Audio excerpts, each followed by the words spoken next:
I'm just going to start off by saying this. I think most often, we know what we should do. We have just figured out many reasons not to do it. We know what we should eat. We know when we should go to bed. We know that we shouldn't keep watching the Netflix show. We know that we should really go be friendly to our neighbors. We know that we shouldn't procrastinate. We know all those things. We just usually need some sort of swift kick in the pants to make it happen. You know what I mean? And everybody's wired a little bit differently.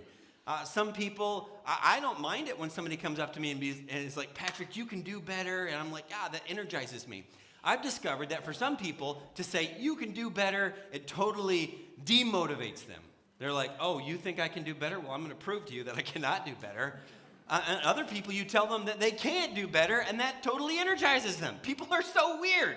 It doesn't make any sense. But truth of the matter, no matter how it comes, we often just need some sort of kick in the pants. I think that's a theological phrase, by the way, kick in the pants. When I was about 11 years old, my family decided to move overseas to Taiwan. They were going to do some missionary work. My uncle gifted me a journal, and he told me real seriously, I mean, he's a good guy anyway, but real seriously, he said, Patrick, you need to keep a record of this experience. You know, you're one of relatively few American teenagers that gets to go and live overseas. You need to write down what's happening and your recollections and your memories and the things that take place. You need to write that down because you'll treasure that. You'll treasure those memories because we forget so much. And so he gave me this journal, record everything. You'll value this forever. Maybe you could even turn those journal entries into some kind of memoir, some sort of bestseller, right? You know, an American in Taiwan, I don't know, something like that. Well, I still have that journal, and I'm going to read it to you in its entirety. Journal entry number 1, 1989. Our family is moving to Taiwan. Pretty cool. Well, that's all for now. Journal and final entry, number 2, September 1994. Dear journal, wow, I haven't written in here very much. That's all I can think of to say. Bye.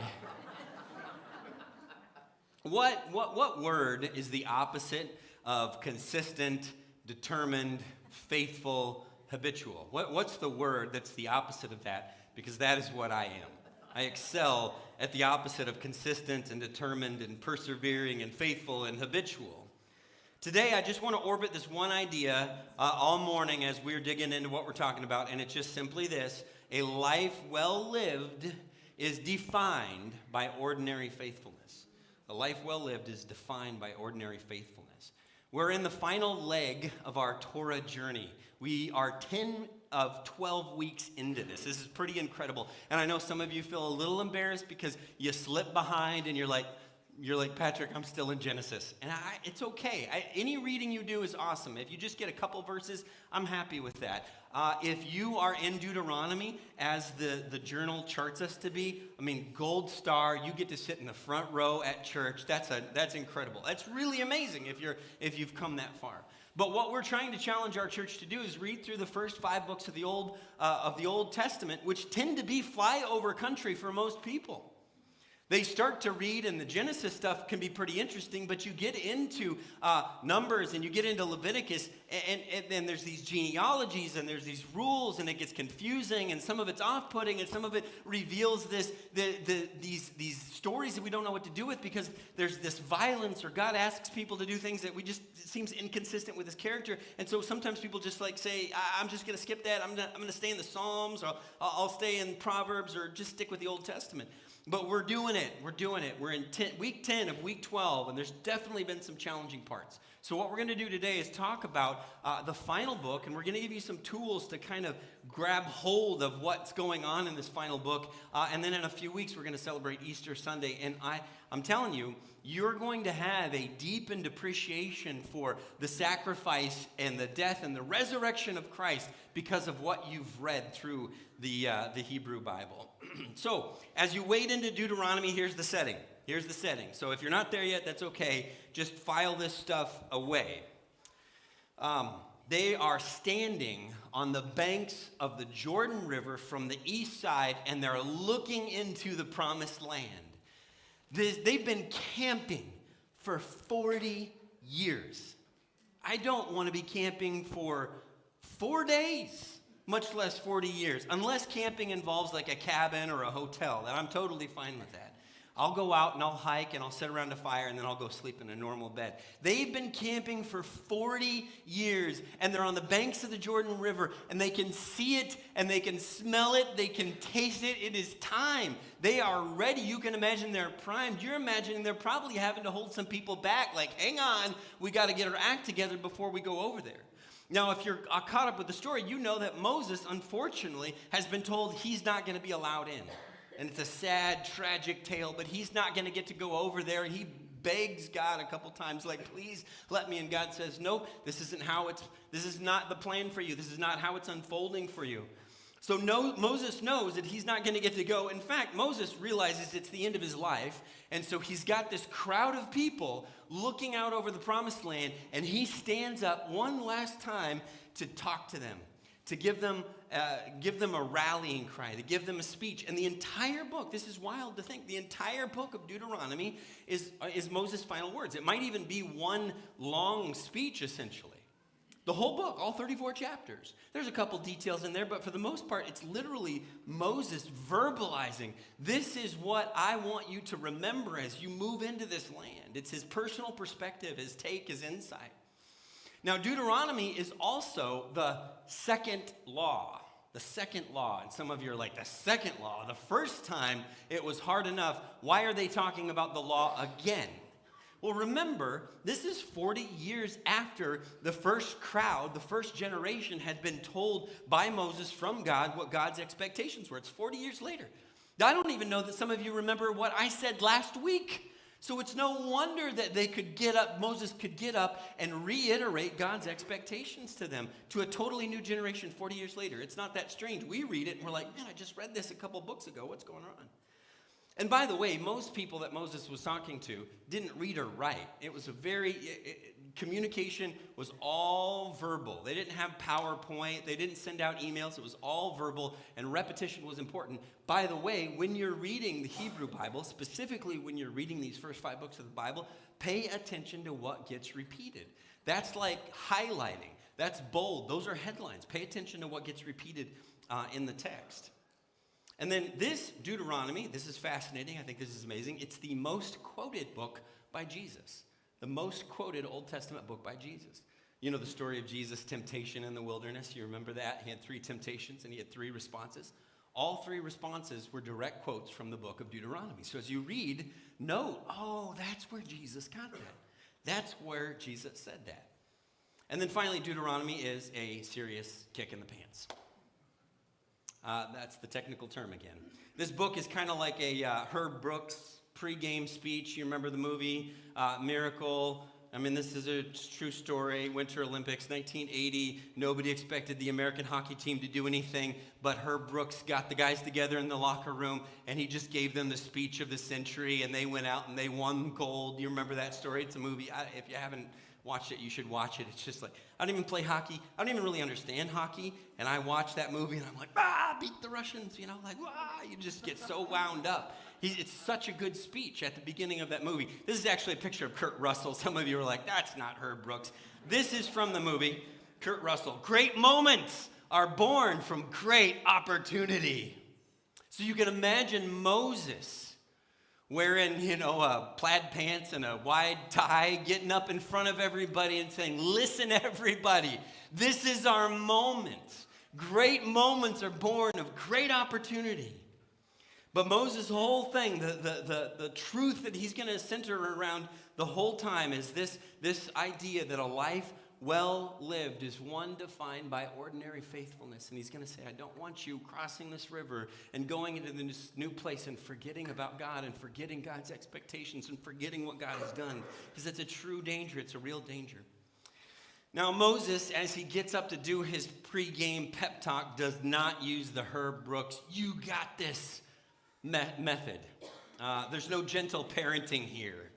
In fact, notice what he says in Deuteronomy chapter 1, verse 1. Deuteronomy 1, verse 1. By the way, this verse is exactly what people are worried they're going to have to read when I ask them to read Scripture on Sunday. They're like, it's just a bunch of names and it's just a bunch of places I don't know how to pronounce.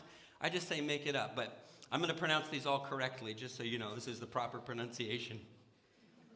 These are the words Moses spoke to all Israel in the wilderness east of the Jordan. That is in the Arabah, opposite Suph, between Paran and Tophel, Laban, Hazeroth, and Dizahab. So you don't know whether I pronounce those correctly or not, do you? You don't know. Now, those places mean nothing to us. We read that and we're like, this is why the Old Testament's hard. I don't know what any of that means. What's that supposed to be? But it's precise GPS coordinates for people who knew this area. He's telling them, this is where we were when I said these words. And he's calling to mind something that had happened almost 40 years earlier, because almost 40 years earlier, the first generation had been brought right to the edge of the promised land, and they were ready to take it, and they decided, let's send in some spies, and let's check this place out. The spies came back. 10 of them were like, it's a great place, but there's no way. It's occupied. We would have to do an eviction, and we cannot evict these people. And it made the whole nation scared, and God got upset. Remember the complaining that was always taking place. But look at verse 2. This is funny, and we're not going to notice that it's funny because it's Hebrew funny. It takes 11 days to go from Horeb to Kadesh Barnea by the Mount Seir road. Verse 3. In the 40th year. Do you see what he just did? He was like, this is a trip that's supposed to take less than 2 weeks. 40 years later. Because we don't know these places. We don't know how long these trips are supposed to take. It doesn't make any sense to us. It would be like us saying, oh yeah, once my kid got their license, they got a little turned around. They were trying to get to downtown St. Paul, and it's supposed to take 20 minutes from Woodbury to downtown St. Paul. 9 hours later, because they got lost. That's what's happening here. It's a little Hebrew roast of the people 40 years later. Now Moses starts by recounting. He starts his pep talk of do better by recounting the 40 years. The problem is in that 40 years, there's some ugly history. There's some bad stuff that's happened along the way. How is Moses going to inspire the people, given that a lot of bad things have happened? Is he going to say, well, as we all know, mistakes were made? Is he just going to be sort of opaque about the whole situation? You know, we've had our ups and downs. How's he going to handle the bad stuff in their history that has prevented them from getting to this point a little sooner? I've had to do a lot of funerals in my ministry career, particularly when we lived in Iowa. I had to do a lot of funerals. We were in a part of Iowa that it was an elderly population, and people died relatively frequently, and for some reason the local funeral director liked me a lot, and so when someone didn't have an officiant, he would call me. So I had to do a lot of funerals of people that I didn't know at all. And so when I didn't know the deceased, I relied on the family. I would go meet with the family before, or I'd certainly go to the visitation, and I would just ask the family, tell me about this person. You know, I want to make sure that we have a time of celebration. We can honor them. Tell me who they were. And most of the time, it was like, Grandpa was awesome. Everybody loved him. He was so kind and gracious. The grandkids loved hanging around. Our grandma was so wonderful. She cooked everybody food all the time and took neighbors' stuff all the time. But every once in a while, I had to do a problematic funeral, where you would meet with the family and they're like, yeah, nobody liked him. We're all kind of glad he's dead. Yeah, I know. Wow, exactly. You're like, what kind of guy was this grandpa? And so what do you do when all the information that you're getting about this individual is negative? Do I get up there and say, well, you know, the dearly departed was a horrible human being, and we're really all glad that he's there and not still kicking around? No. What do you say? And so I would always try to say something like, well, you don't say Grandpa was just, mean. You would say, well, as you know, Grandpa had some strong opinions, You don't want to say he was racist. You don't want to say he was awful. But he had some strong, deeply held opinions. Or you don't want to say that Grandma had cut everyone out of the will. You just say, Grandma had high standards. And everybody in the audience knew code what that meant, and they could all nod, and they could be like, yeah, she sure did. She was ridiculous. Moses doesn't do that. Moses doesn't try to cover over the flaws of the Hebrew people. He has the entire nation gathered there, and he goes right for the jugular. Look at what he says in later in the chapter, in Deuteronomy chapter 1, verse 26. He says, listen, remember when we were here before 38 years ago? And it's interesting because this is the kids of the parents who were here before, but he just says you. He says, you were unwilling to go up. You rebelled against the command of the Lord your God. You grumbled in your tents and said, the Lord hates us. So he brought us out of Egypt to deliver us into the hands of the Amorites to destroy us. Now, even in that moment, Moses tried to pull them out of a nosedive and say, listen, we don't want to go there. Verse 29, then I said to you, listen, don't be terrified. Don't be afraid of them. The Lord your God who is going before you will fight for you, as he did for you in Egypt, before your very eyes. Now remember, this is the children of the people who had been here. But he just paints everybody with the same brush. This is something that we have lost in our modern era of Christianity. But they didn't look at one person and say they were bad. If one person was bad, they collectively felt like, oh, that was all us. That's our collective guilt. So Moses said God was faithful to you. In spite of this, verse 32, you did not trust in the Lord your God who went ahead of you on your journey by fire by night and cloud by day to search out places for you to camp and to show you the way you should go.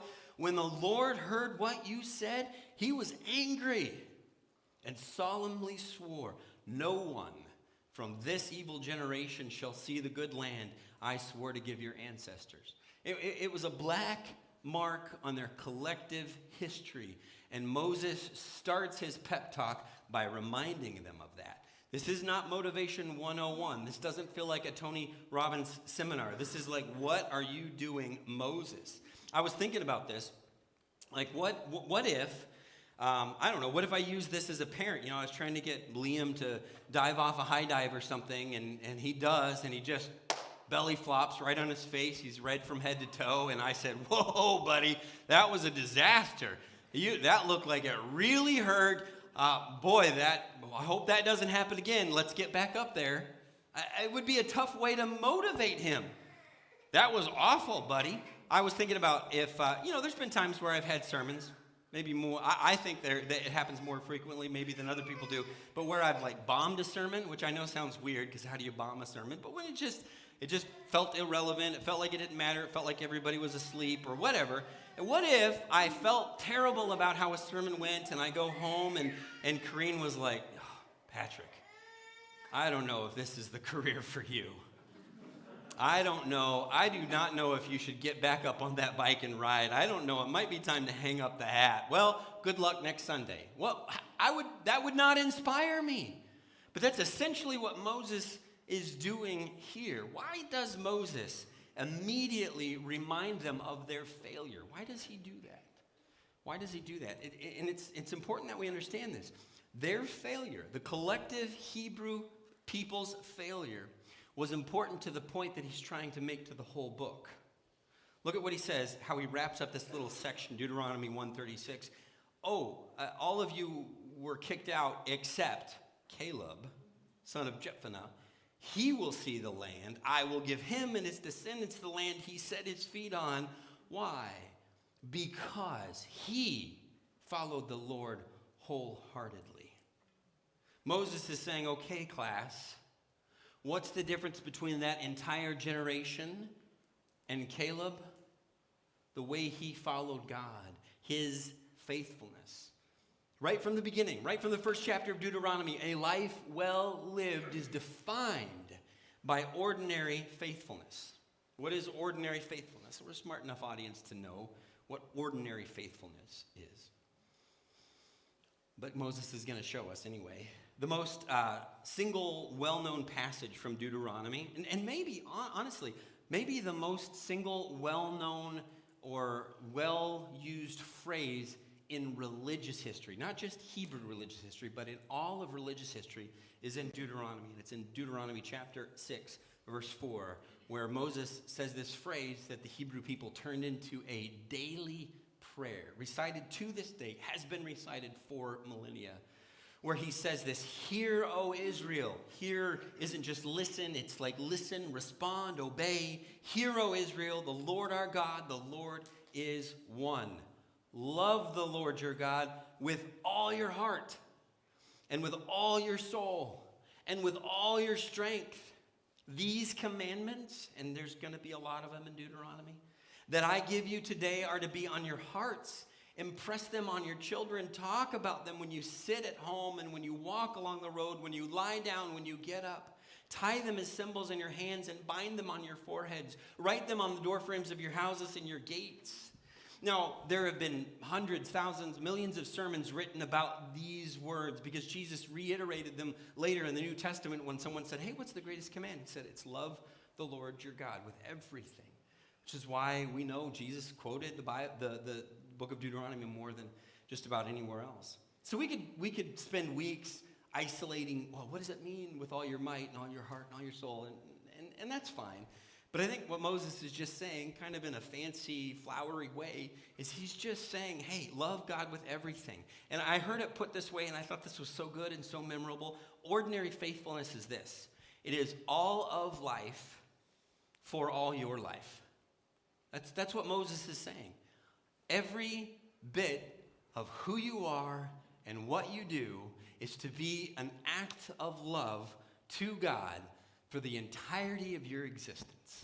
All of life for all your life. Ordinary faithfulness, there's no secret, there's no magic pill. It doesn't matter if you're a person on a stage preaching to an audience or if you're sitting listening and you've got a 9 to 5 during the week. It's the unsung virtue of consistency.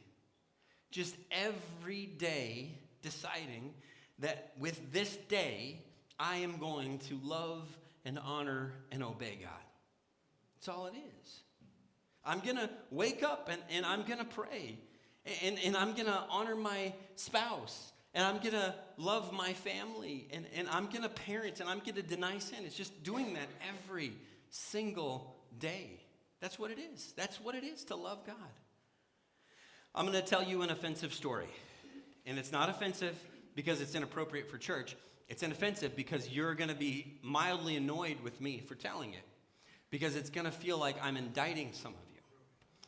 It's going to feel like you're getting in trouble. And we can wrestle with the particulars of the story, but I want to tell you the story about ordinary faithfulness because I think it matters to who we are and to how God interacts with us. A good friend of mine, his name is Billy Wallace. Some of you have met him. He actually ministers about 2 hours from here in Alexandria. Now, he's been quite a few different places. But he told this story years ago, and I actually called him this week just to make sure I had the particulars right, because it just went to one of those things, nothing wild or crazy or outlandish, but just one of those things that just kind of sunk deeply when he told it. It's always stuck with me. And every time I think about this topic, I think about this story from Billy. He played high school baseball. Billy played high school baseball. And he was pretty good. You wouldn't know it to look at him now, which I hope Billy watches this later. But he was good. He was good enough that a scout came to watch a friend of his play in high school, and Billy had the game of his career, and the scout talked to him about playing for their school, and he had this opportunity to get some scholarship money to play baseball at the next level. I don't know, it was probably a terrible baseball school, but anyway, whatever. I don't want to give Billy too much credit here is what I'm trying to do. Now, this is unusual, but this was Oregon back in the 80s and 90s, but a lot of Billy's baseball games happened on a Wednesday night. And for decades, there was a lot of churches that had Wednesday night services, and we typically do too, depending on where we are in the year. But Billy's family went to church on Wednesday night, so his dad told him, listen, you can play right up until it's time for us to get to church and be there on time. Which meant that for Billy, that he could play about to the middle of the fourth inning. And Billy was pretty good.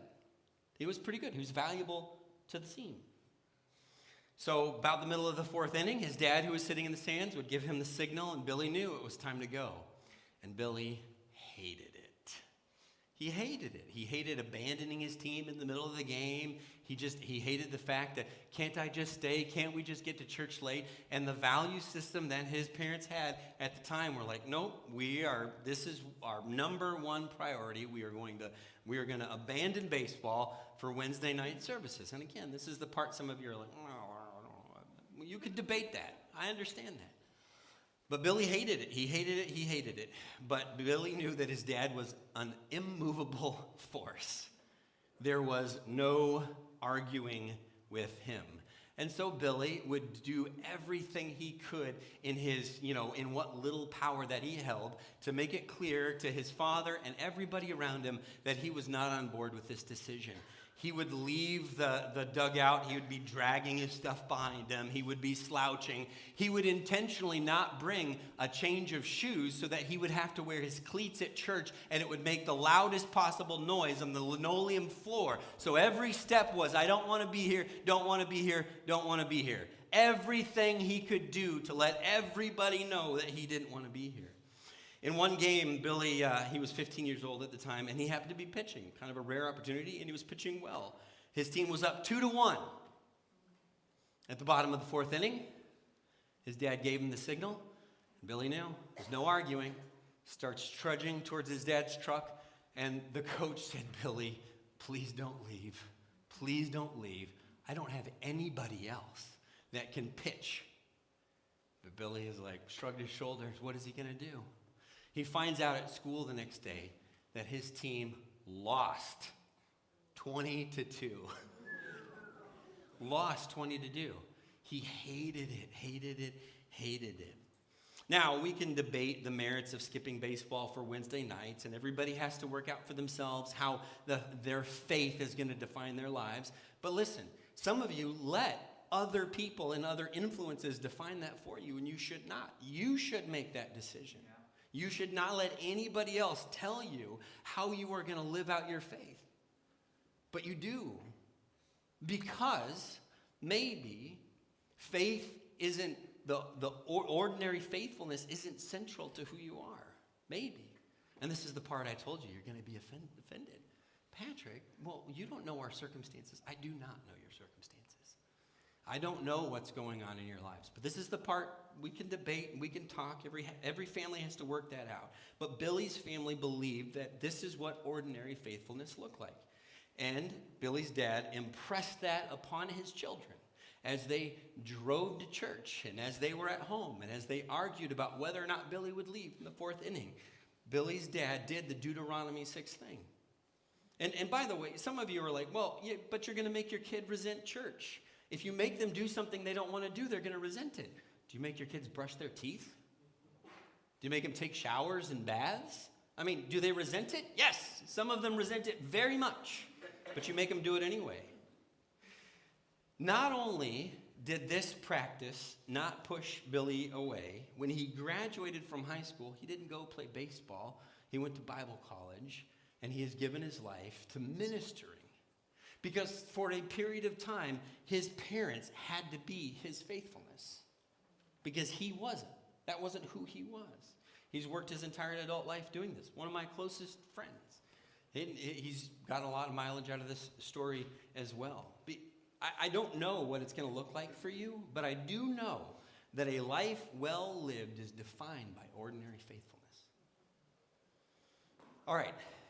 Maybe you're sitting here saying, okay, all right, I'll figure it out. I'll work it out. But what is this going to look like? How do I pursue this? Moses has got some things to say, and we're going to look at these two things as we begin to wrap this up. Number one, God's faithfulness fuels our faithfulness. God's faithfulness fuels our faithfulness. A few weeks ago, completely by chance, I happened to be at a church conference in Joplin, Missouri, and I was in the men's bathroom just exiting, and I saw a person that I haven't seen for 25 years in the men's bathroom. His name is Ted Skiles. He's over here on the left here, and here's his wife, Bev. We were supposed to call them Uncle Ted and Aunt Bev. I've known them since I was a little kid. Sorry about my big face right there in the middle. I apologize. I should have photoshopped that out. But I was in the bathroom, and Uncle Ted walks in, and he looks exactly the same as he did when I was a 12, 13-year-old kid in Taiwan. They ran an orphanage over there for 55 years. I said, Uncle Ted, and I gave him a big hug, and he had no idea who I was. I'm just a guy hugging another guy in a men's bathroom. Fortunately, I had a name tag, and kind of as he pulled away, he realized, he's like, oh, oh, and it all came together. He's just over 80 now, and we were able to reconnect. I got to go to their house for lunch, and it was just they look exactly the same. I don't know how they've done it, what kind of magic they're doing, but they look exactly the same as they did when I was 12 years old. It's pretty wild. But anyway, I had lunch with them, and I just said, when you're a 12, 13-year-old kid, you're not that curious. And I realized I had no idea how they got to Taiwan, why they were there, why they were running an orphanage, why they had given 55 years of their life to this. I didn't know any of that. And so I asked him, and we had this lunch conversation where he explained some of the details. And it's super interesting, super fascinating. I won't recount it all. But I did want to share one detail about their story of moving from Missouri to Taiwan, or I guess technically Oklahoma to Taiwan. He had just graduated from Bible college. They had 3 kids. He had done Bible college a little bit later in life. And usually when you're going through Bible college and you're looking for a church to work at, it means you are broke. B-R-O-K-E, broke. You have no money. You have nothing. They had this opportunity. Somebody had said, hey, we need people to come work in Taiwan, and they felt convicted, compelled to go do that, but they had no way of getting there. They just didn't, so they just prayed, God, what do we do? How do we get there? So a friend of theirs said, why don't we just go down to the travel agent? You don't Google how to get to Taiwan back in 1967. So they went down to the travel agent, and they said, what is the absolute rock bottom, cheapest way to get us two and our 3 kids over to Taiwan to do some mission work? And the person said, oh yeah, by ship. You can float there. But it's $1,200 for your whole family to get there by ship. It's a lot of money in 1967 when you have no money. And the travel agent said, actually, we can get you on a boat here in the next couple of weeks, but you have to have $376 as a down payment. They don't have any money. $1,200 sounds like about $1 bazillion. $376, just forget about it. Where are you going to get any of that? Well, when God wants you to do something, he's going to make it happen. Knock on the door, stranger, felt compelled to give you a check. $400. God must be answering this. But $400, God, we only needed $376. We don't need $400, but that's very generous of you. Maybe we can go out to eat and say goodbye to our friends and family before we go on this journey. But somebody reminded them, when you move to a foreign country, you have to have a passport to get there. And they're like, oh, yes, of course. Back in the day, this is what they're telling me, you didn't have to have a passport for the kids, but just for the parents. So they needed 2 passports. The fee was $12 per passport, $24. $376 plus $24, $400. Here's the means. Now I'm listening to that story over 57 years later. I'm listening to him recount that story of God's faithfulness in their lives, and he said things like that happen all the time, and it's inspiring me. God's faithfulness in their lives half a century ago is giving me fuel to live faithfully right now. God's faithfulness fuels our faithfulness. And by the way, some of you are now fueled by God's faithfulness in a stranger's life that you've never met. You've only seen a picture of. You're fueled by that. You're fueled by what God did in their lives, and it's going to encourage you to be more faithful. And then you're going to have stories of God's faithfulness in your lives to share with other people. Look at what Moses says in Deuteronomy chapter 8. This is a little bit later. He says, remember. He's up in front of the people. Remember how the Lord, your God, led you all the way in the wilderness these 40 years. He humbled you. He tested you in order to know what was in your heart. Remember last week we said God had gotten them out of Egypt, but God needed to get Egypt out of them. He wanted to know whether or not you would keep his commands, and you failed every step of the way. He didn't say that, but that's what happened. He humbled you, causing you to hunger, and then feeding you with manna, which neither you nor your ancestors had known. He provided daily bread, literally provided daily bread for you, to teach you that man does not live on bread alone. Where have I heard that phrase before? Seems like something Jesus might have said. But on every word that comes from the mouth of the Lord. Look at this, what he does. This is God's faithfulness in their lives. Your clothes did not wear out. It's pretty wild. Any of you have children? Your clothes did not wear out in those 40 years in the wilderness. Your feet did not swell. I don't know if that's a thing, but I guess if you're walking around a lot. Know then in your heart that as a man disciplines his son, so the Lord your God disciplines you because he's faithful. God's faithfulness fuels our faithfulness. Number 2, God's faithfulness frees us from perfectionism. And this is really important for us to know, particularly if you've grown up in and around churches of Christ. God's faithfulness frees us from perfectionism. It's really easy to misread Moses here. Really easy. It seems like he's bringing up their failure to kind of rub it in their faces, and we hate that. We as human beings hate to admit any failure because what if it gets used later in an argument against us? Have you ever had arguments with your spouse or loved ones about, oh, who left the garage door open? Who left the oven on? That one thing you did wrong that one time 20 years ago, and somehow it still comes up in the arguments. Oh, who gave all our savings to a scammer? Oh, who said that their mom's chili was better than mine? I didn't do that. I did not do that. I just want you to know. We don't like to admit that we messed up because when we mess up, it feels like it goes on our permanent record and somebody might bring it up in every future argument. So we tend to think Moses, when we hear a life well lived, we tend to think, well, it should be defined by always being right. Not ordinary faithfulness, but always being right. Moses, this is so good. Church of Christ folks, this is so good. This is so important for you to see this, particularly to see it in the Old Testament. If you're not Church of Christ, there's versions of this in every different group, by the way. Moses points out their failures to show them that even at their very worst, God has been faithful.